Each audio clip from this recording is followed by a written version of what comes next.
I begin? Yeah, go ahead. Okay. Hello. Thank you for inviting me here. I appreciate this opportunity. I know MPIRG has done wonderful work here at UMD and across the strait and everywhere else for a very long time, and I appreciate all that you do. And I am here to talk about activism in the arts from my own experience and something that I did, I don't know, a year or so ago. I'm Linda LeGarde Grover, and I am a professor in the Department of American Indian Studies here at UMD. And I've taught here for a while, and I've actually been at UMD for much longer than when I was teaching. I actually used to work in student affairs, and that was where I began my work career at UMD here some time ago. And even longer ago than that, I started here as a student right out of high school, but I didn't last very long. I didn't quite last a quarter and left with very, very low grade point average and never did go back to school full time after that, but went through anyway. And it's been quite a trip, I guess, my education experience in formal schooling. I am a member of the Boys Sport Band of Ojibwe, and that is a reservation area that's north of Duluth, 2 or 3 hours. It's in a couple of sections there. One just west of Orr, Minnesota, and then one that's near Tower, Minnesota. And my family has come from the Tower end of the reservation, and also my grandpa actually came from Fond du Lac, which is just southwest of Duluth here. I don't consider myself to be an artist, and yet I have a couple of works that I did that were in an exhibit that is, I think it is something that we could call activism, a form, that form of art exhibit. And I'll talk about that. What they are, I actually have them here. And if I can move this, maybe we can even see it a little more clearly. There are a couple of photographs of a young woman. And she actually, these were taken, I think, out on the Superior hiking trail. And my sister took these photos a few years ago. The young woman in the photos is one of my granddaughters, and she was honored to be part of this. What we started to do is I'm a writer, I'm an author, and I have a number of works published, a series of fiction work about Native women in northeastern Minnesota, and then I have a poetry book and an essay collection about living in this area, and we'll have another essay collection coming out this fall.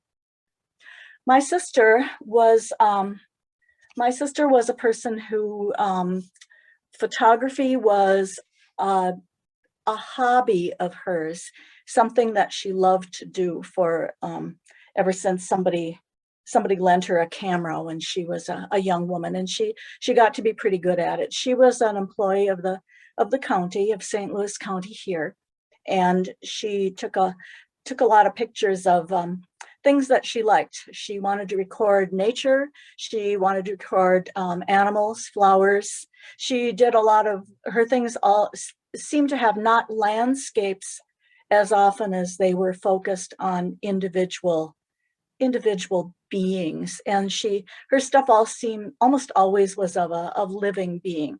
And sometimes, as a favor to people, she would do graduation pictures and wedding pictures and things like this, but she was not a paid photographer.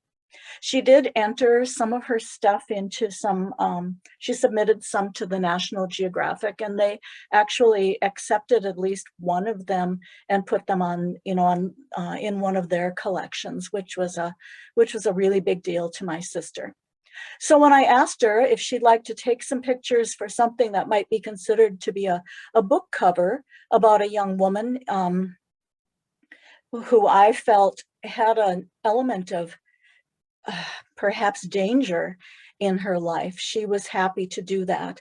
And so the pictures she took of my granddaughter are of a young woman whose face you can't see, who is going off down a trail or a road. She is alone, and you cannot see where she is going, and you can't see what she's up to. She has under one arm a paper grocery bag with her stuff in it. Is she running to something or running from something? And that element of danger about, I feel, in the lives of the young women I write about in my books, be careful, be cautious, be brave, be all you can be, but always be careful, for yourself and for the rest of us who care so much about you. My sister was killed by a man who was out of prison on early release for good behavior a few years ago. And it was a hit and run, and it was a violent death and a really, really terrible, difficult death by someone who just left her there to die. And, our family has never been the same. She died needlessly because of carelessness, just uncaring. And nobody knew where she was or what happened to her. The fortunate thing was that some really young UMD students were driving by the area, like probably 30 seconds after she had been hit, and were actually stopped there. They were freshmen, stopped their car, got out, and pulled her from the water of Twin Ponds, where the driver had left his car semi-submerged with her body, like about 10 feet in front of the hood. He ran out of the vehicle, gathered his own things, and told these very young male students, "You didn't see me," and ran into the woods, where he contacted his very foolish girlfriend and mother, who had tried to help him cover up what he had done. If it hadn't been for these young men who took it upon themselves to call 911, to perform CPR on her, and to just be with her in the time before the police and the ambulance could get there, it took a very long time to figure out even who was this woman who had been hit. Her ID was in her car, which was locked in a parking lot. So I would say that she is one of the number of missing and murdered Native women in America. A terrible situation which has been with us for as long as I can remember. And so sadly, my sister's death was not something brand new, shocking and awful as it has been for us. In recent years, we've seen some attention in the media on this. You see MMIW, Missing and Murdered Indigenous Women. And we see, I believe there's been like a couple of president's commissions, perhaps a governor's commission. And there have been like marches in support of this. In Duluth here, where there is a small chapter of the American Indian movement, which has been an activist movement in Indian country since 1968. There's a small group of very dedicated people who will actually go out and try to look for people. And if someone is just gone or missing, or will try to contact and locate this person. So, the media has been a good thing for calling attention to this. The awful thing is that now that attention has been called to this, we see it, and it's painful every single time. And in Duluth, there have been a number of missing women and men too, but it's primarily women. This is a seaport here in Duluth and has been for, a really long time, and opened as an international seaport in, I think, 1959.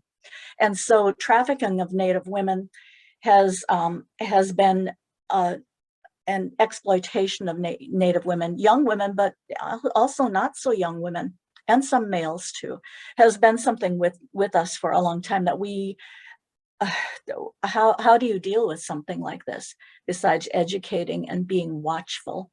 And, we certainly hope that the attention the media has been brought to this will help. I mean, having commissions on it to study this can, certainly can't hurt.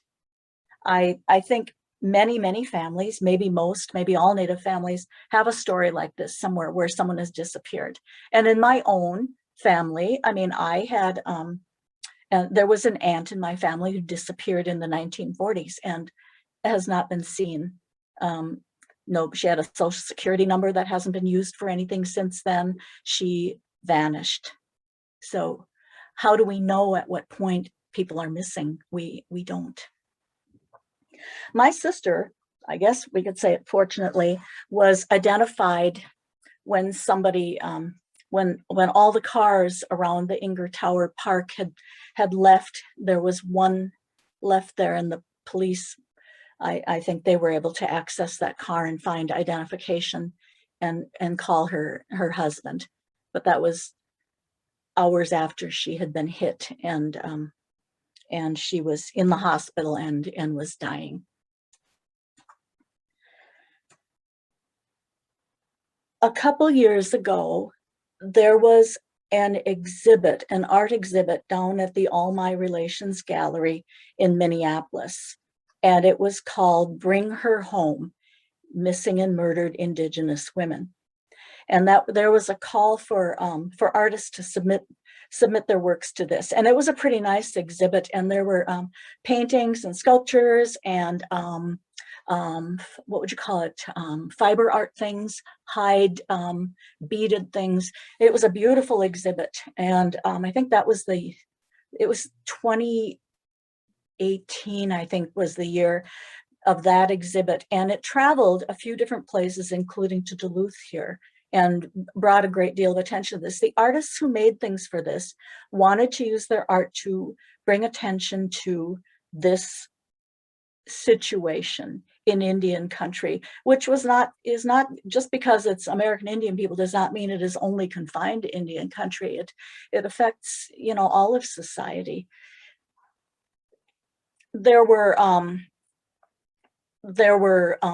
beautiful paintings of, women who are dancing, paintings of young women, of older women, a couple that were really striking that had like almost like a surreal, ghostly appearance to them, where you could really look and see and think, why is this woman semi in this picture and semi not? And it was a very moving display. After it had done its touring that year, they decided to do it again. And of course, it's called Bring Her Home, Missing and Murdered Indigenous Women. And I think they put the year 2019 or 2020. I cannot remember. I thought, I'm not being an artist, I had these pictures that my sister had taken, and I took a look at them, and I thought to myself that there is a message in these pictures that she was not aware of, certainly when she took them, or maybe she was, that element of danger. And how could she have known, me and her and my granddaughter out on the Superior hiking trail on a really lovely early fall day? How could any of us really know what that was foreshadowing?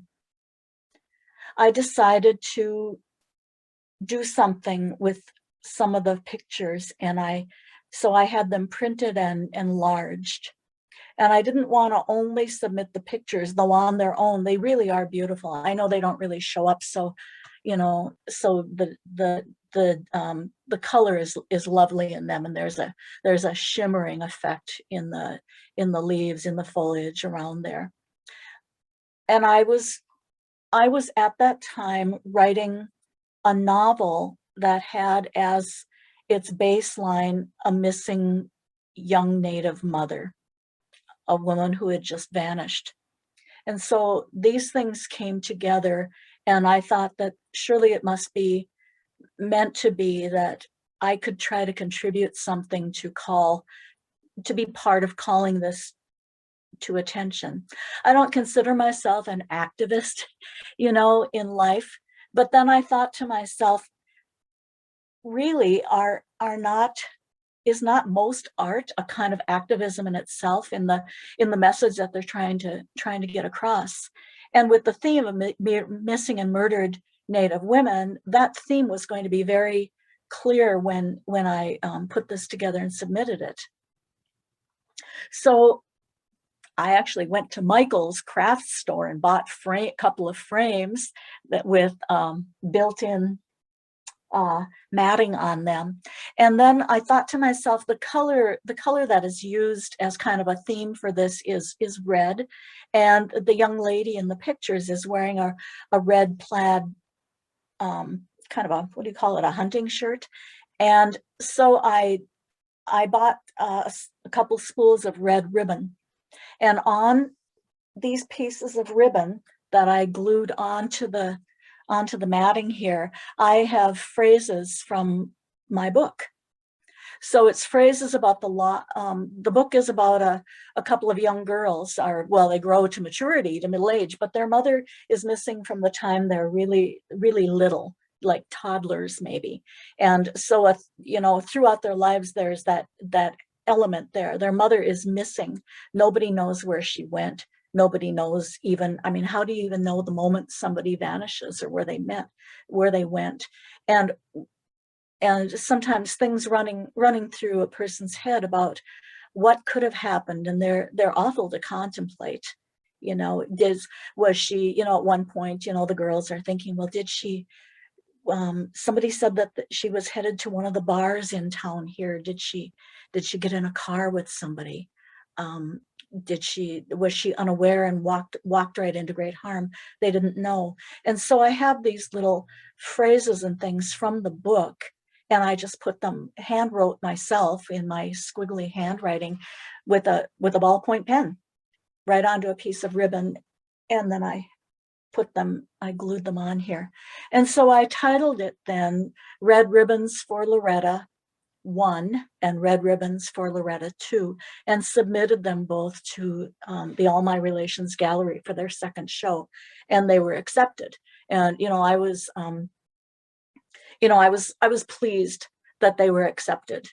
In the little when there's art being exhibited, there's sometimes a little framed card that talks about the artist and where the artist is from. And all the people who put things in this show were Native people, so they would identify us by our tribe, our tribal affiliation, something about us, and then a little explanation of the work.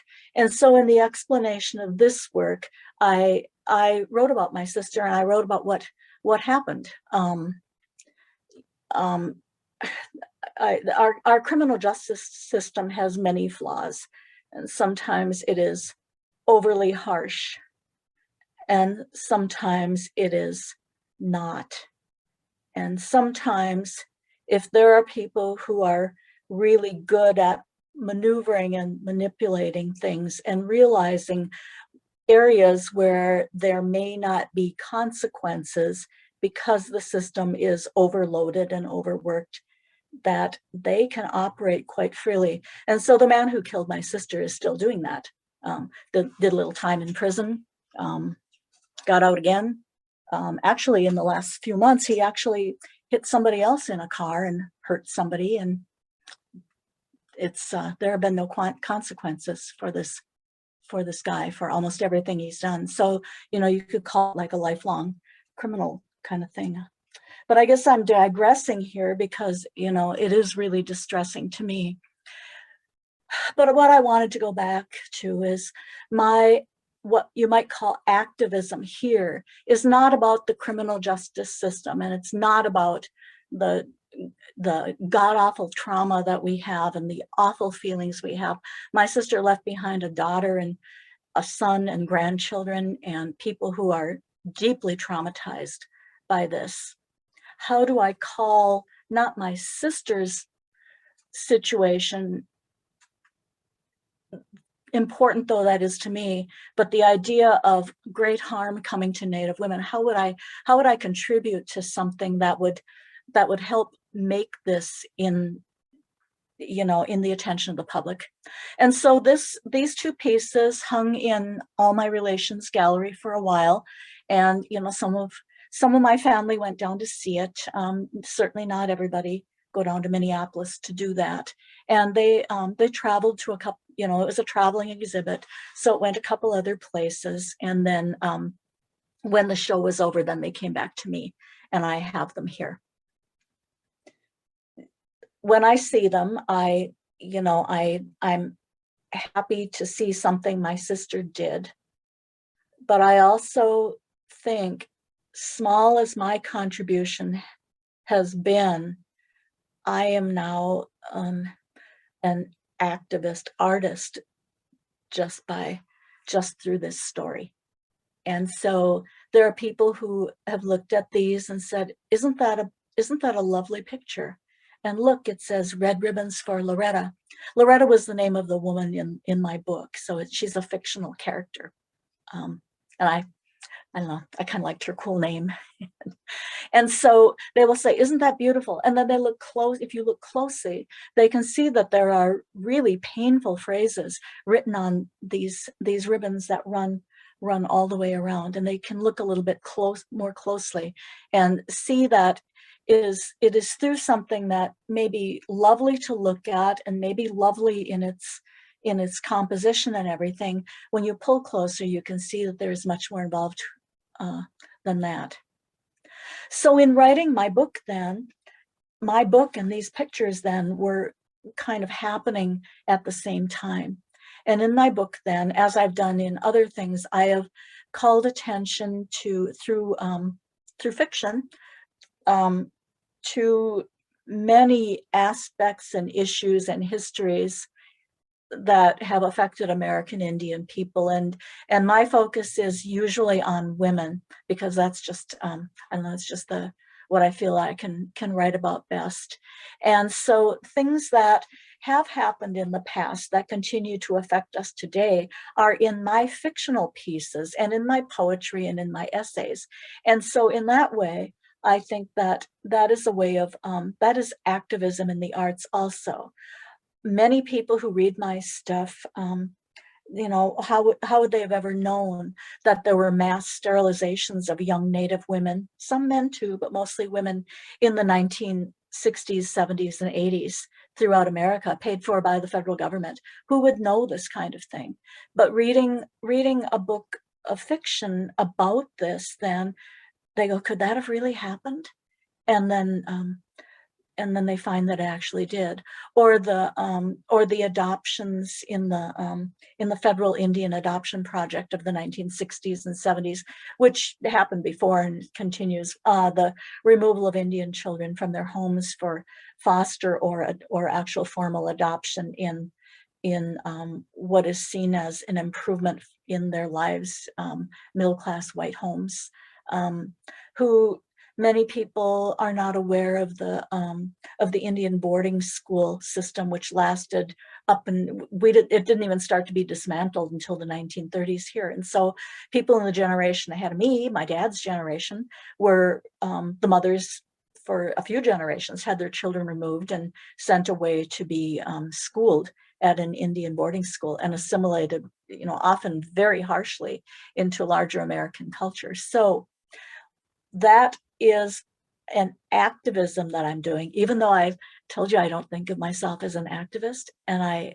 after you first spoke to me, I started to think, actually, I think that I must be, and that many other artists, consciously or not, are. In Duluth here, there's a lot of Native artists. I mean, a lot more than I used to see. And many of them are doing pieces that are really clearly intended to be very, very obvious in their intent that they are activist pieces. And others are cultural talk of tribal histories and cultures in the region here. But with that, I believe there is always an activism in there that is, this is what we are. And it is a beautiful thing. There has been harm to us. We are here, we survive. And, we thrive too. And through this art, we are showing this. There's a young artist in town here who does a lot of work with children and with public art and murals. And in her stuff, she does this and works in a lot of participation from children and their families to be part of getting the message out too, for whatever it is. One thing I have to remind myself about is that when I'm thinking of activism in arts, which I've been thinking about because of it, is that what I want personally is not necessarily what is going to be what we are all working for and what we might even achieve in the end. I have my own feelings about crime now and about the criminal justice system that I never had before, because I never really had anything to do with awful crimes before. That's my own thing that I'm doing.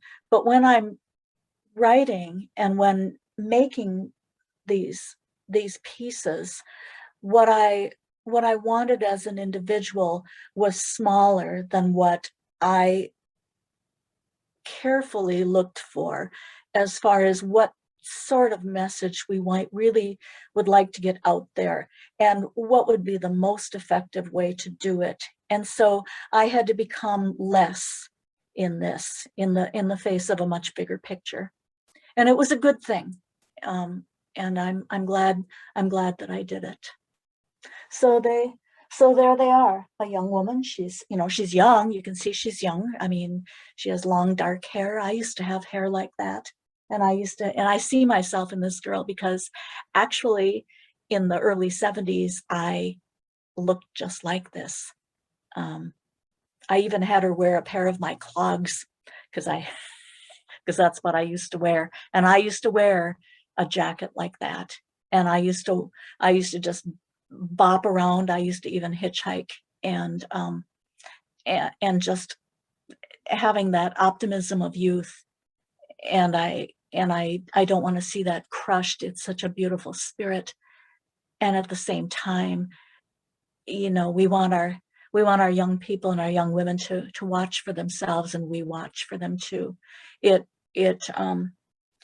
always kind of makes my heart swell when I see the local American Indian movement people. There are both men and women involved here, and they take on their traditional roles as Native men and women who are warriors, really. I mean, a woman is missing and they're out tromping around in the mud in some field, hoping to God they don't see anything except knowing that that is their purpose in being there.